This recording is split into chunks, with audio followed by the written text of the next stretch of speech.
Sorry, aku yung kita dengan dia aku cakap. Okay, you only know that's it. That means that it's time for the next singer. Okay, Sonia, tôi về bên ngoài kỳ tôi là thầy cho con là huy sang cho bé à.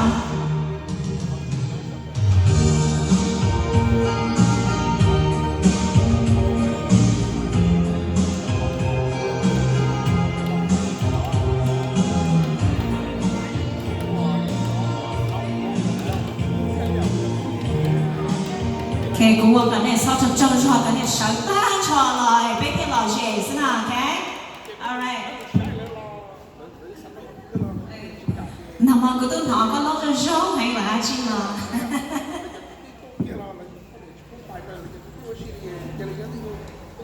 À thầy đua mà. Okay, nãy giờ Sonia ha, okay? Sonia, tôi ở bên ngoài kỳ tôi thở bé. Wow, tôi mau kỳ tôi đẹp cơ nó tụi nó nè.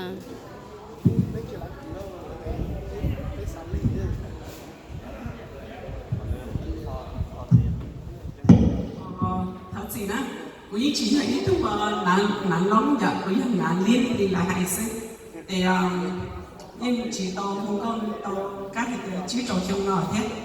I used to học trong đoàn being a church member in scenes of church as a youth group để chị mà lại quá hàng mua nhiều bây giờ để chị không có để chị chơi thì chắc là nhân nhau này chị tôi không biết chị nó mong mấy giờ lên sập cũng sợ lên sập cũng sẽ lại tôi sẽ cuộc cứ tôi đi cho nó biết luôn nên because today is a fun day for us. Cho cái.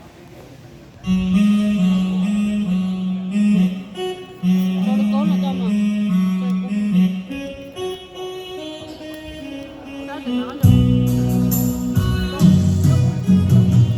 Trên lưu gọi lạnh xa nhớ tư dễ sâu chẳng lo lừa ba lừa chua mùa chắc chi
chia cái cầu ra cái trái cỏ